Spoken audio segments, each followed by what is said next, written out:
Hi, everyone. So happy to have you all here today. We are excited to be working with Brian Raphan Law Offices. We have with us today Matthew Raphan, as well as Samantha I'm going to probably say this wrong. I'm sorry, Benadiba. Benadiba.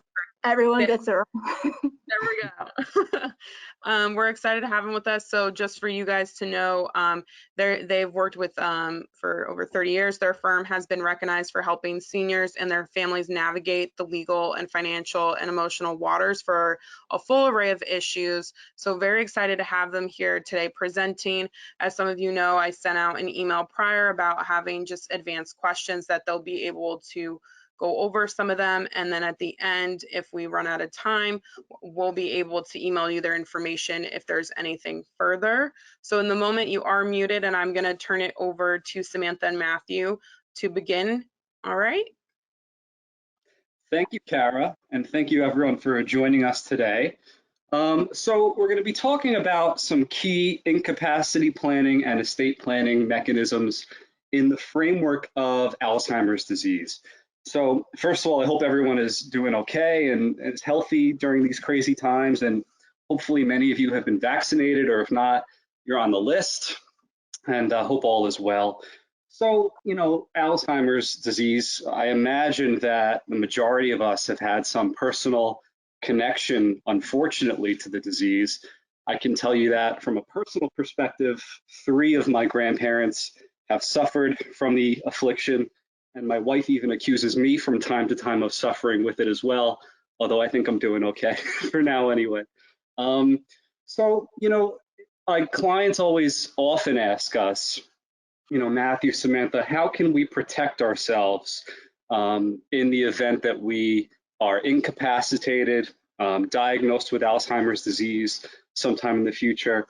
Is there anything legally we can do to safeguard ourselves? And thankfully, the answer is yes.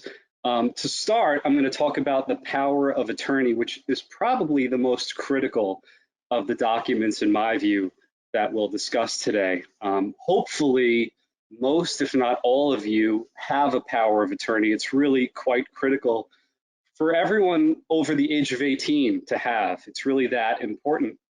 So hopefully this is a recap for some of you, and for those of you who are unfamiliar, here it is in a nutshell. So the power of attorney is a document where the principal or the creator of the document can appoint an agent or agents, multiple, to act on their behalf in a financial sense if they become unable to handle their affairs sometime in the future or even now.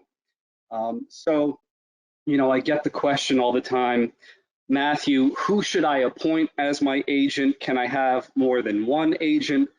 The answer to the first part of that question, who you should appoint, certainly the person should be younger than you, right? That's sort of a given.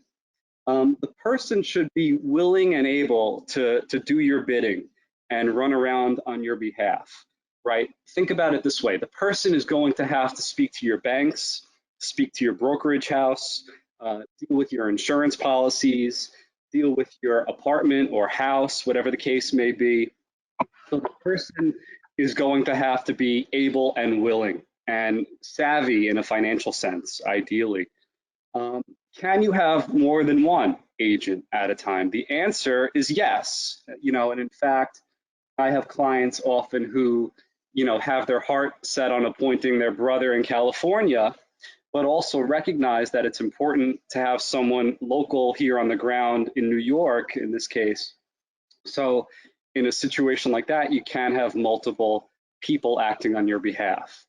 Now, what is the scope of the power of attorney? How broad or how limited should it be? The answer, at least in New York, and I imagine that this is the case throughout the country, although disclaimer, anything we talk about today is really focused on New York. We practice in New York primarily, but I imagine the rules are relatively similar throughout the states, but certainly they vary. But, the powers can be as broad or as limited as we like. So, when we're thinking about this in the context of incapacity planning, we want the document to really be quite broad. We want there to be a broad array of powers that we're giving our agent, and we don't want them to be limited.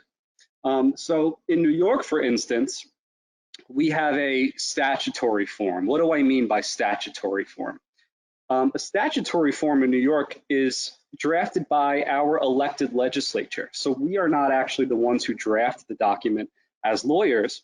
Our legislature drafts our power of attorney. So everyone throughout the state uses the same form. Now, I will say in other states, for instance, New Jersey, there is no statutory form. So, lawyers and lay people can create their own document. And, one person's power of attorney can vary quite significantly next to someone else's. But in New York, everyone uses the same baseline form. So in the New York form, there's a list of powers that the principal can choose to bestow upon their agent. And, although at first blush, some of the powers seem a bit broad, my feeling generally is we don't have a crystal ball and we don't know what our needs will be. Heaven forbid we're diagnosed with Alzheimer's or incapacitated and we need an agent to act on our behalf. So I'm not a big fan of limiting the powers of the agent too much. I like there to be a broad spectrum of powers so that the agent can handle our affairs for us, whatever they may be at the time, right? So, what's an example of a limited power of attorney? The classic example, at least for us, is we have clients often who, own real property down in Florida or a condominium. And, when they are purchasing or selling that piece of property, often what they'll do is they'll create a limited power of attorney and bestow upon their agent down in Florida, which is usually their lawyer, the ability to sign the closing documents on their behalf. That way they don't have to travel down to Florida to consummate the closing. So that's a key example of a limited power of attorney. In that scenario, the lawyer down in Florida is not given a broad spectrum of powers. Their power is limited only to that discrete issue, which can be helpful. Again, that's not really a good example of an incapacity planning tool, but that's an example of a limited power of attorney.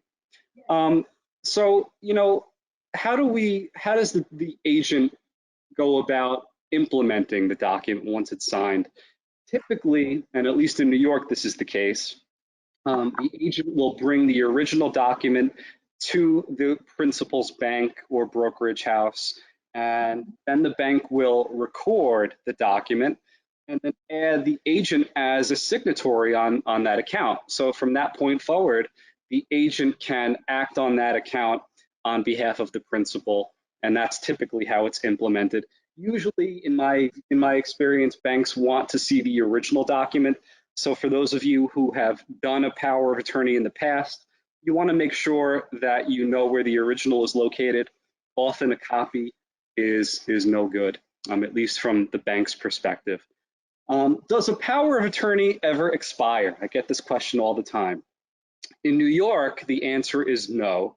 The document never expires. But you do want to make sure, if you're doing it on your own, that you're using the updated statutory form, because the form does change over time. The last implementation of the power of attorney was in year 2013, and it is rumored to be updated quite shortly. So if you're doing it on your own, just make sure you're using the current form. I want to talk about Medicaid in a brief sense, because it really connects directly to Alzheimer's disease more often than not, and it does also relate to the power of attorney. So in general, Medicaid differs from Medicare. As all of you probably know, Medicare is available to anyone over the age of 65, regardless of their socioeconomic status. Medicaid, on the other hand, is a federal program. It's a means-based program modified by the states. What do I mean by means-based? To be eligible for Medicaid, one has to have certain resource and income limits. You have to meet certain resource and income criteria. So in other words, you have to have a certain dollar amount or less to be eligible. That's what I mean when I say means-based. So There are two types of Medicaid in New York. And again, this probably differs from state to state. So, for those of you who are outside of New York, check with local counsel to verify what your local rules are. But in New York, there are two types of Medicaid. There's institutional Medicaid, which is nursing home Medicaid. And then there's community-based Medicaid, which is Medicaid benefits that someone would receive while they are in the community, i.e. at home or in assisted living. Now, for institutional Medicaid, there's a 5-year look back, which means you can't transfer assets within 5 years of making a Medicaid application. If you've done that, Medicaid will look back at those transactions and penalize the applicant for that. But for community Medicaid in New York for many, many years, the rule has been that there is no look back period. So theoretically, someone could be a millionaire on Monday and on Tuesday transfer all of their assets to a third party, and on Wednesday apply for community-based Medicaid, and they would be eligible. As crazy of a concept as that seems, that was the rule for many, many years in New York. Recently, however, New York has implemented a 2.5-year look back for community-based Medicaid. Now, although the rule was put in place last March approximately, it's been continually kicked back given the pandemic. So those rules are not set to kick in until April 1st. And as recently as last week, I've learned that they're discussing about rolling it back again, perhaps until July, but that has not been confirmed yet. And again, those of you who are outside of New York, you want to check your local rules because certainly they'll differ. But bringing this back to the power of attorney, there's something called a statutory gift rider. And what that does is it enables the agent to transfer money of the principal to themselves in excess of $500 per year. So let me give you an example. Let's say I give Samantha, who you'll hear from in a few minutes, my power of attorney, and I also give her a statutory gift rider. What that means is she could technically divest me of my assets. She could transfer all of my assets out of my name into her name, and that would be perfectly legal. Now, this sort of sounds a bit counterintuitive, right? Why would we want to enable someone to clean us out, so to speak, to divest us of our assets? The answer is for Medicaid planning. So for community-based Medicaid, again, remember that there is no look-back period, or at least there was no look-back period for many years. So Samantha could divest me of my assets if something catastrophic happened to me and I was, forced to pay for my own care, which would eventually deplete me of my assets. Samantha could implement the gift rider and essentially salvage my assets for the benefit of my heirs or beneficiaries or whatever the case may be, which is really fantastic.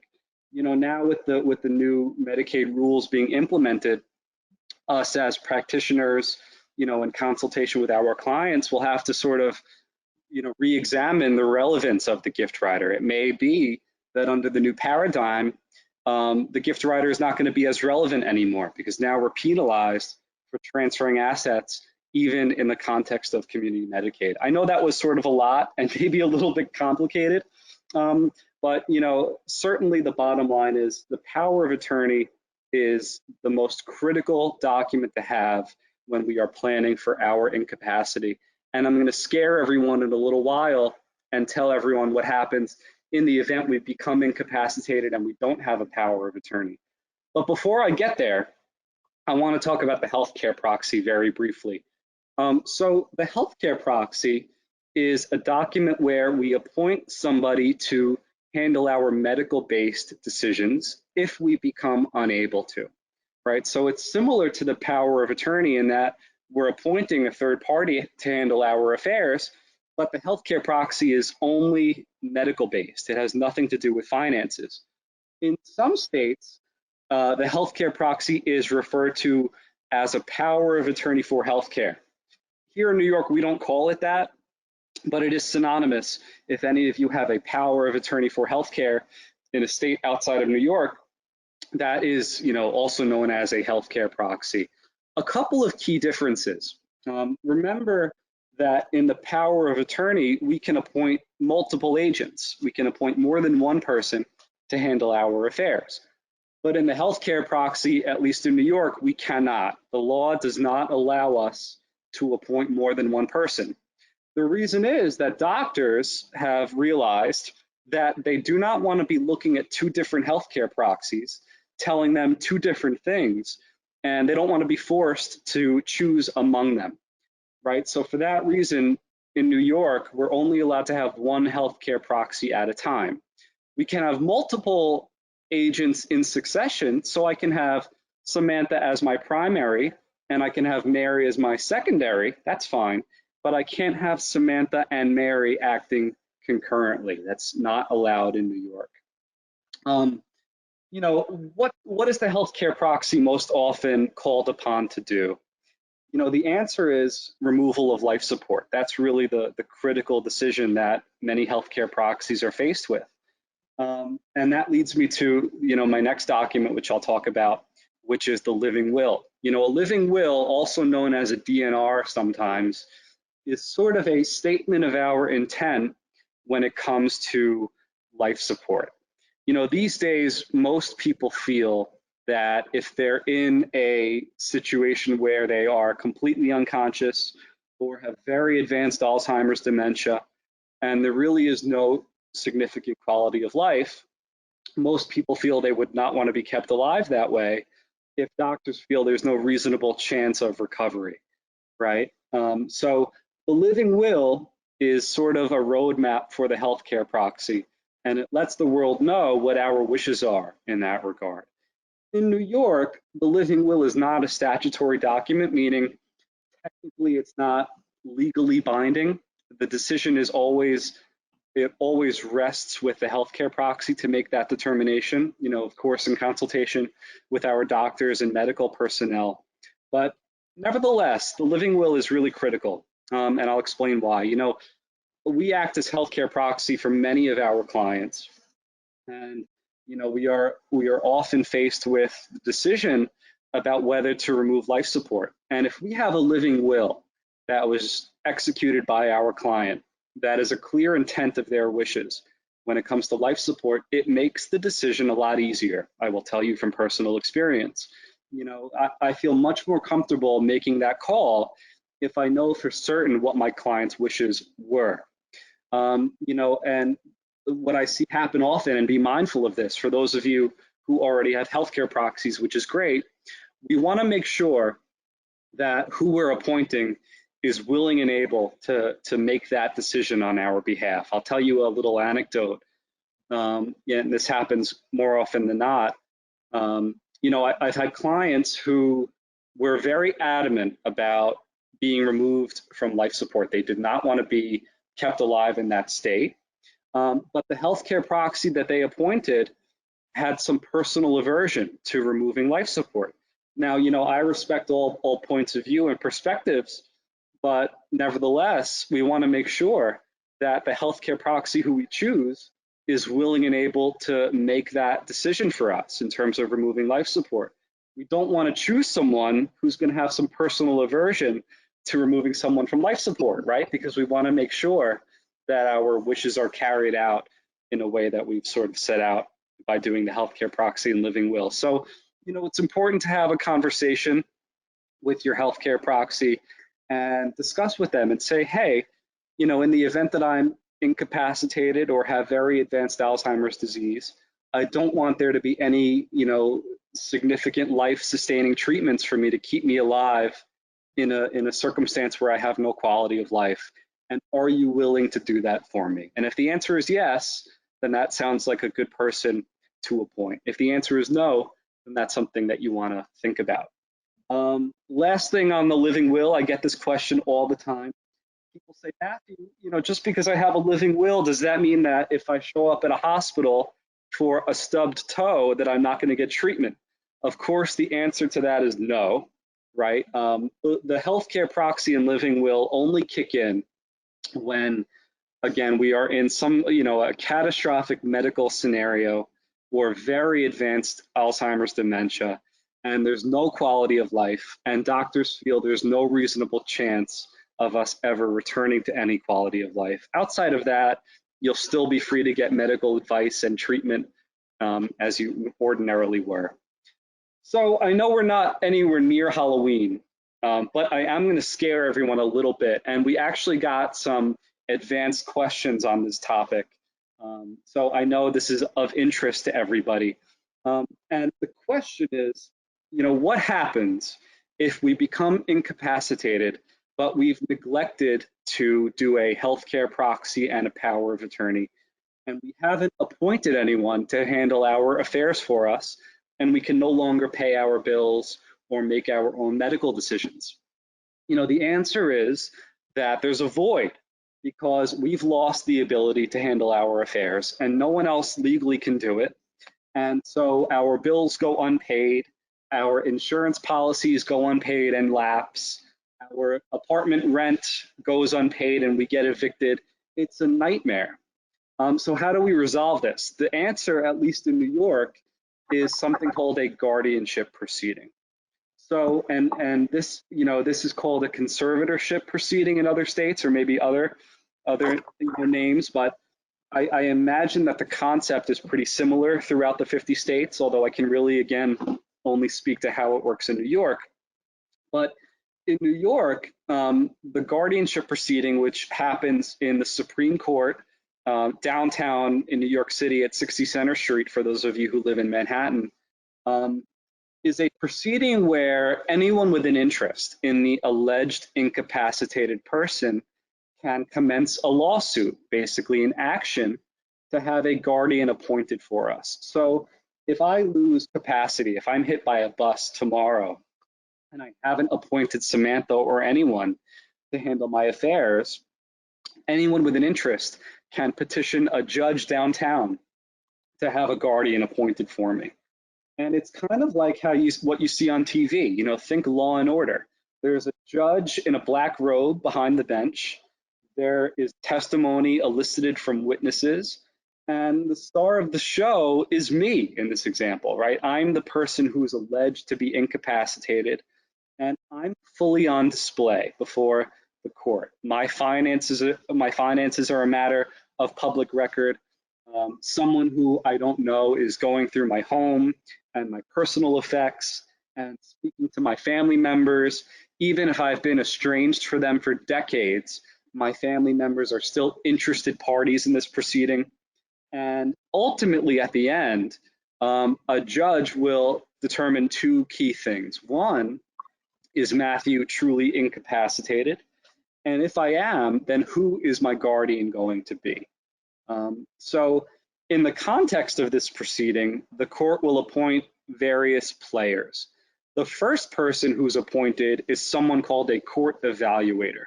And this person's job is to sort of serve as the eyes and ears of the court. So they will interview me, they'll interview my family members, my neighbors, my friends, they'll visit my bank, they'll visit my home, they'll go through my personal effects, and then ultimately they'll make a recommendation to the judge about if I am incapacitated, and if so, who my guardian should be. The court will also often appoint a lawyer to represent my interests, right? Now, when you hear about all of these court appointees, red dollar signs should be flashing in front of your eyes because these people are expensive, right? Lawyers, for the most part, most lawyers are not cheap, right? There are exceptions to that rule, but who is paying for all of these court appointees? And you guessed it, the answer is me. I'm the one, those fees come out of my assets. So this is a very expensive proposition. It's extremely invasive and intrusive, and really it should be avoided at all costs. And the good news is there's a very easy way in New York to avoid this. And the answer is by having a power of attorney and a healthcare proxy. In New York, if a judge is presented with a new guardianship petition and they see that I've done a healthcare proxy and a power of attorney, the judge will 9 times out of 10 throw the case out of court immediately. Why? Because in New York, there's a preference for people to appoint their own agents and not have a judge appoint an agent for us. Often someone who we don't know personally. So, you know, it's very easy. It's often nominally expensive to do these incapacity planning documents. They're really quite critical. And, you know, everyone should have them in place who's over the age of 18. So, you know, I can talk more about all of these topics at the end. I think what we're going to do is hold questions in abeyance until the end.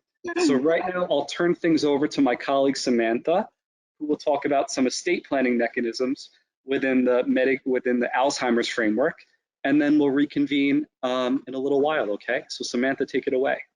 Thank you, Matthew, and thank you everyone for joining us today. As Matthew mentioned, the next very important estate planning document that I'll be discussing is your will. I'm sure most of you have heard of a will, as it's a staple estate planning document. Your will provides for who will receive your property after you pass away, so your beneficiaries, and how your beneficiaries will receive that property. For example, you can leave specific items to beneficiaries like a ring or furniture, specific amounts, like I could leave $1,000 to Matthew, and I'm sure he'd appreciate that a lot. Or you can leave percentages. So I could leave 50% of my estate to my mom and 50% of my estate to my dad. You can also stipulate if you'd like your bequest to go outright to the beneficiaries or in trust for their benefit. Oftentimes we include what are called supplemental needs trusts in our wills, which state that if a beneficiary is disabled or on government assistance like Medicaid, their share will be held in a supplemental needs trust for their benefit instead of going outright to the beneficiary. This is important because if a beneficiary is on Medicaid and they receive an inheritance outright instead of in a supplemental needs trust, they can become ineligible for Medicaid, right? Because now they have more than that $15,900 in their name. Therefore, the Supplemental Needs Trust can provide some Medicaid planning for your beneficiaries. Also, if a beneficiary is suffering from a disability that makes it difficult or prevents them from managing their own affairs and finances, it may not be advisable to leave your estate to them outright. Instead, leaving their share of your estate in a testamentary trust, like a supplemental needs trust, where it can be managed for them by a trustee for their benefit may be more appropriate. Your will also allows you to select your executor. So your executor is the person or people, if you nominate co-executors, who will be responsible when you pass away for collecting your assets, paying your bills, and distributing your remaining assets to the beneficiaries that you provide for in your will. In terms of choosing an executor, anyone can really be appointed as long as they're a legally competent adult, also no felons in New York. They're US citizens or green card holders, or they reside in New York State. So other states might have different requirements for executors, but these are the requirements for estates in New York. So you can choose a spouse, you can choose an adult child, a friend, or even an attorney to serve as the executor. If the person you want to choose is not a US citizen and they don't reside in New York, you can still have them qualify as long as they serve as a co-executor with a New York resident. So serving as an executor is a substantial and sometimes tedious job. So you should consider this before selecting your executor. If someone's a procrastinator or they're not the best at managing their own affairs, then this person's probably not the most suitable person for the job. We have many clients that don't feel like they have someone in their life that's a suitable executor. And in these instances, they usually appoint professionals like an accountant or a lawyer to serve as their executor. In fact, we have many clients that have appointed us as their executors in these instances. If you die without a will, your estate will be distributed according to the intestacy laws of New York State. So your estate would go to your closest heirs, and your estate would be administered by a court-appointed administrator. This means that relatives that you may not speak to, maybe you had a falling out with, they could be entitled to your estate instead of your intended beneficiaries. So it's very important that you have a will. Also, if you pass away without a will, the process can be slow and costly. Therefore, it's very important that you have a will. So these are kind of the basics of a will. Obviously, they can become more complicated, but these are the basic elements. So the next estate planning and Medicaid planning document that I'll discuss is an asset protection trust, also known as a Medicaid trust. So as Matthew mentioned earlier, in order to qualify for Medicaid in New York, generally your assets can't exceed $15,900. So you may be thinking, my assets exceed this amount, I can't possibly qualify for Medicaid. However, an asset protection trust may be a solution to this issue. An asset protection trust is an irrevocable trust, which can be used in order to transfer assets out of your name for Medicaid purposes. So they're not considered countable assets when determining Medicaid eligibility. They're often used instead of gifting, which gifting can also be used in order to transfer assets out of your name for Medicaid purposes. So you may be thinking, why can't I just gift my assets instead of complicating matters with a trust? The short answer is you can, but there are many benefits that an asset protection trust provides that gifting doesn't. For example, by using an asset protection trust, you're preserving the step-up in cost basis of your appreciating assets upon your death, therefore reducing or eliminating capital gains tax. So an example of this is if you buy stock for $100 a share, that's your cost basis, and the stock is owned by you or owned by your asset protection trust at the time of your death, and the stock becomes worth $200 upon your death, then the cost basis of that stock is stepped up to $200. So if the stock is then sold at your death for $200, there's no capital gains tax. Alternatively, if you gift the stock to someone, they inherit the cost basis of $100. Therefore, if you sell the stock at $200, they realize a gain of $100 and are subject to capital gains tax. The Asset Protection Trust also provides asset protection from future creditors for your trust beneficiaries. You also have the ability to designate how the beneficiaries of your trust will receive your assets upon your death, like you can do in your will. So you can direct that your trust beneficiaries receive their share of your trust upon your passing outright or in further trust. You can also use this type of trust to avoid a probate proceeding. However, before deciding on whether an asset protection trust is right for you, there are some things to consider. These types of trusts are different than revocable trusts, which you may have heard of. With revocable trusts, you can revoke the trust at any time, you can serve as trustee, and you can pretty much do whatever you want with those assets while you're alive. Revocable trusts are primarily used in order to avoid a probate proceeding.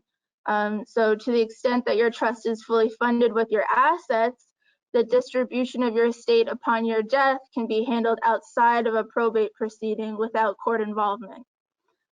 Many clients want to avoid a probate proceeding because they don't know who all their heirs are, or they have complex family dynamics and are concerned about a will contest, or they have disabled beneficiaries, which can complicate and prolong the probate process. Also, for example, if you passed away a New York resident and you owned real estate in a state outside of New York, like Florida, your estate would not only be subject to a probate proceeding in New York, but also an ancillary probate proceeding in Florida, which means that your will would not only have to be probated in New York, but also in Florida, which can cause additional time and expense to your estate. So these are some of the reasons why people like to use revocable trust in order to avoid a probate proceeding. However, revocable trusts are not effective for Medicaid planning, but asset protection trusts are, on the other hand. Asset protection trusts are irrevocable, meaning you can't alter, amend, or revoke them. Although through the use of a trust protector, which you can appoint in your document, certain changes can be made. You and your spouse also can't serve as trustee of the asset protection trust. So if you're interested in this type of trust, it's important that you have a trustee that's close and a trusted person to you, like an adult child. Also, with an asset protection trust, you need to feel comfortable with no longer having direct access to your assets. So if you're interested in this type of trust, this is something that we can discuss in further detail. There are some workarounds through the use of lifetime beneficiaries. So those are kind of the basic elements of an asset protection trust and revocable trust, although there's many other different types of trusts, but that's kind of beyond the scope of this presentation. So Matthew, that concludes our presentation part of things. You guys sent in some great questions that Matthew and I received. So we'll go over those now. I just want to reiterate that our answers are New York specific. I know some of you are outside of New York State. Matthew, do you want me to start with my questions? Okay. So the first question that we received is, do I have a way to make an enforceable will in the event that I die before my husband, or will his rights of inheritance or something else prevent that? So the answer is yes, you have the right to make an enforceable will as long as you have capacity to do so. And in fact, it's recommended.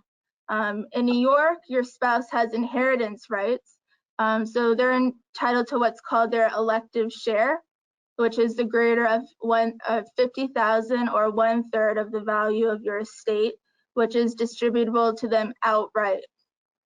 However, this right can be waived by your spouse using a waiver of the right of election if they're willing and able to waive this right.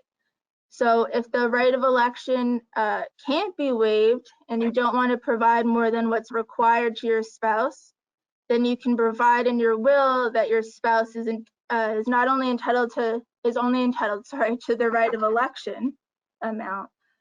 You can also bequeath the right of election amount to your spouse, and then you can direct that the balance be held for their benefit in a supplemental needs trust so that it's protected for Medicaid purposes. It's also important that you have a will, otherwise your spouse is entitled to their distributive share through the laws of intestacy, which is more than the elective share. So for example, if you're married with no children, then your spouse is entitled to 100% of your estate. So it's very important to have a will. Matthew, do you want to go over one of your questions? Sure, thanks, Sam. So this question came up a couple of times, and the question boils down to, are there any suggestions or strategies to prevent outsiders from taking advantage of someone who's suffering from Alzheimer's disease? The answer, thankfully, is yes, but I want to share a little bit of an anecdote with you guys, something that came up for one of our clients this year. This client had no children. His wife passed away a few years ago from Alzheimer's disease, actually. And, you know, he declined rapidly after his wife passed away, which happens, you know, some of you may know from personal experience. Usually when the first of a married couple passes away, the survivor declines precipitously, unfortunately. And that's what happened here. What happened was our client received a phone call, and the caller told him that he had won the lottery. All he had to do was prepay the tax in order to receive his winnings. So, you know, of course, unfortunately, he prepaid the tax, so to speak, to the tune of about $100,000. But that's not where the story ends. You know, once these scammers, which are becoming so commonplace these days, unfortunately, but once these scammers have a live one on the wire, so to speak, they don't stop. So, you know, our client got calls from the IRS, from Social Security, which were all scams, and he continually paid these people. And the scariest part is someone actually knocked on our client's door and who was related to the scam and pretended to be someone that he had known 30 years ago and ended up moving in with him. Now, why do I tell this story? You know, fortunately, we became involved and we were able, with, you know, some court intervention, to really save this person's life and evict all the scammers and, you know, get this person back on track. Thankfully, this person had a power of attorney and a healthcare proxy, so he had people in place who he had appointed to handle his affairs. And, you know, the answer, how do we protect against this? You know, certainly knowledge is power. For those of you who have family members who are suffering from the disease, a great tool is to install cameras with their consent, if they're able to consent, of course, so that, you know, we can see who comes and goes from the premises. The Ring doorbell is fantastic. And, you know, we want to keep an eye on things. You know, certainly if you're serving as power of attorney, you want to record yourself on the person's account and get duplicate bank statements sent to you so that you can monitor what's happening relative to this person's finances. And if anything untoward is occurring or any misappropriation is occurring, then you can step in immediately. You know, this relates to a second question that we got. And the question is, what about adult protective services? Are they worth anything? Are they any good? In New York, there's an organization called Adult Protective Services, also known as APS. And their role is to conduct safe checks, basically, on adults who are at risk. So if I suspect, for instance, that my neighbor who's elderly is at risk in some way, I can contact Adult Protective Services anonymously, and they'll do a welfare check. And you know, they will make sure that the person has food in the refrigerator and the person is taking their medications, and they'll conduct an assessment. And then if they feel that some intervention is warranted, i.e. from a court, they can make an application in the Supreme Court and commence a guardianship if necessary, or they can get in touch with this person's family members or agents to try to get them some help. So Adult Protective Services is wonderful. You know, I'm sure that other states have similar organizations who, you know, provide similar services, and I'm sure the entities are called something else. But in New York, it's APS, Adult Protective Services. You know, the only downside to APS is that they are, you know, overworked and they don't have enough resources at their disposal. So, you know, we find in our practice that if someone makes a referral to APS, you know, it could take weeks or months for them to respond and make a welfare check. And of course, as we know, you know, time is of the essence. And, you know, if weeks or months go by, this person could really be at significant risk. So APS is a great tool that we can employ, but by all means, it's not the be all end all. And I'll turn this back over to Sam. Yeah, so I have one more question. Our elder law attorney did not recommend moving our home or our assets into a trust since they are not at risk of being needed to pay for nursing home care. Many of our friends have homes in a trust. Am I missing something here? So there's many reasons to put your home and assets in a trust beyond asset protection. As I discussed earlier, a big one is to avoid a probate proceeding. So, you know, if you have a revocable trust, to the extent that you fully fund it, you can avoid a probate proceeding. This might be something desirous to you, especially if you have a beneficiary that's incapacitated, because when you have a beneficiary that's incapacitated and you're going through a probate proceeding, that can slow down the probate process, it can make it more complicated, and it can add an expense to the estate. So, you know, there's many reasons to have a trust, but avoiding probate's a big one beyond asset protection. So those are we received. Matthew, do you have any more? I guess I'll just touch on one more. You know, and this doesn't come up much in New York, but I actually have some personal experience with this issue. The question is, let me just find it here on my list. Bear with me a second here. The question is, if someone feels that a friend or family member is continuing to drive, but they may no longer have the wherewithal to drive safely, what can be done? You know, look, this happens frequently. Again, not so much in New York, because us New Yorkers, we don't drive much. We do a lot of walking. But you know, this comes up, and there's no national mechanism where, you know, they require people to retake a driver's test after they attain a certain age or anything like that.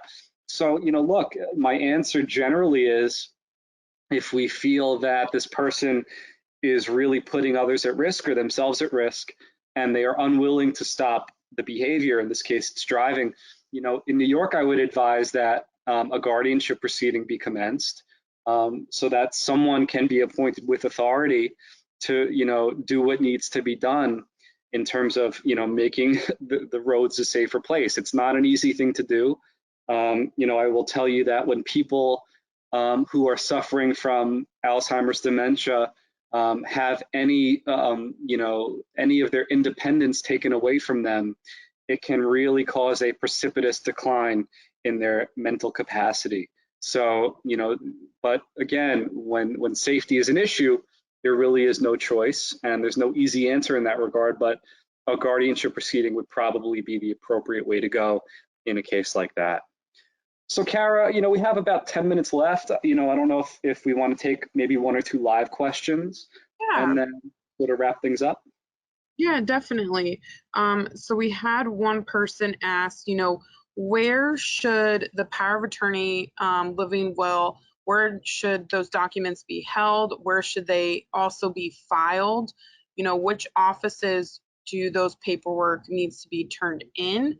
Or is it stuff that just stays with the family member in the healthcare proxy? Yeah, sure. Sam and I could probably, you know, answer this together. You know, so in New York, at least, healthcare proxies, there's no requirement that you have the original. Unlike the power of attorney, which I alluded to in the beginning, where the original is really critical to keep, a healthcare proxy, a copy is just as good as the original. So what I typically advise people to do is, you know, certainly the healthcare proxies themselves should have a copy of the document. You know, when we do healthcare proxies for people, we can email them copies, we send copies to their family members if they like, and we also create these laminated cards that clients can keep in their wallets, that indicates who their healthcare agent is, so that if heaven forbid something catastrophic happens on the street somewhere, you know, EMS responders can find that card fairly easily in the person's wallet and know immediately who to contact. So, you know, the original, you know, probably keep that in a safe place, but make copies. You know, these are things that we want everyone to have access to.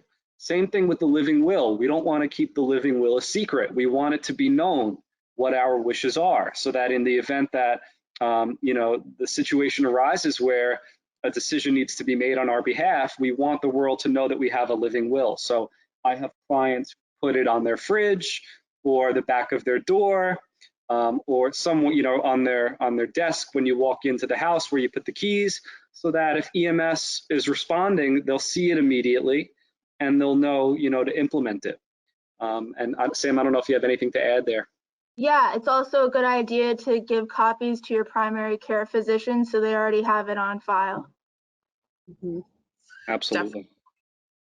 And then I do have another client, which I think you guys touched on this. Sorry, not a client, a question. Someone who asked if So what if a client who's not in their sound of mind, right? At this point, they're incompetent to make decisions. Could a family member still apply to be a POA, even if in the moment the client cannot agree with the decision? Yeah, Yes. unfortunately, the answer is no, right? You know, which is unfortunate, but that's the answer. You know, once we lose capacity to sign documents, you know, a family member can't apply to be named as a power of attorney. Now they can apply to be named the guardian, which ultimately is probably sufficient and confers similar powers. But you know, it involves a court proceeding and it's expensive, and you know, it's something we want to avoid. You know, as I talked about earlier. So, you know, even spouses, you know, just because you know someone is married, if they lose capacity, their spouse, at least in New York, does not have any inherent right to become their signatory. So, you know, it's even for spouses, it's critical to have a healthcare proxy and a power of attorney. Especially making these decisions as we move forward, because we don't know the different things that could happen day to day. Absolutely. Yeah. So I can do one more if you guys have time for it, if that works. Sure. One last one. Sounds Yeah, good. this one's a little interesting. So this person was told that it's best to move all funds from different states into one trust where they actually live. So if they return to, I guess, whichever state they end up picking, do all the trusts follow them if they do that? Does that make sense? Yeah, I think, you know, so if an individual chooses to create a trust, you know, a trust is only as good as if you fund it. So it, you know, if someone's choosing to create a trust, it's definitely in their best interest to fully fund the trust. You know, if they're a New York resident, then it's a good idea to have a New York trust. If they move, you know, the trust is still enforceable, but it's always a good idea to consult a lawyer in that state where you've moved to make sure that, you know, that the terms of the trust are still enforceable. You know, if an individual has real property in another state, it's definitely a good idea for them to deed the real property to their trust in order to avoid an ancillary probate proceeding like I discussed earlier in the presentation, because you know, you don't want to just avoid a probate proceeding in the state where you've passed away. You want to make sure that you don't have outlier real property assets in another state that's pulling your estate, you know, outside of New York to that state, and then you have to do an additional proceeding there, which is costly and time consuming. Definitely. Well, I want to thank you guys for being here today with us, you know, discussing these different legal matters that come up for many people who are in a caregiving position, making sure we get advanced directives set up and in place. So this way that we can hopefully avoid any obstacles further down the process, especially if someone's been diagnosed with a cognitive impairment. Our pleasure, and we'll Yeah, also thank you. circulate you know, some materials by email to you guys, and you know, feel free to call us with any follow-up questions. We're here to help. Yes, definitely. So I'll be able to pass that information on an email to you. So that way, if anybody else has further questions, they could always get in contact. Thank you guys so much for being here today. Thank you. Our pleasure. Thank you. Bye.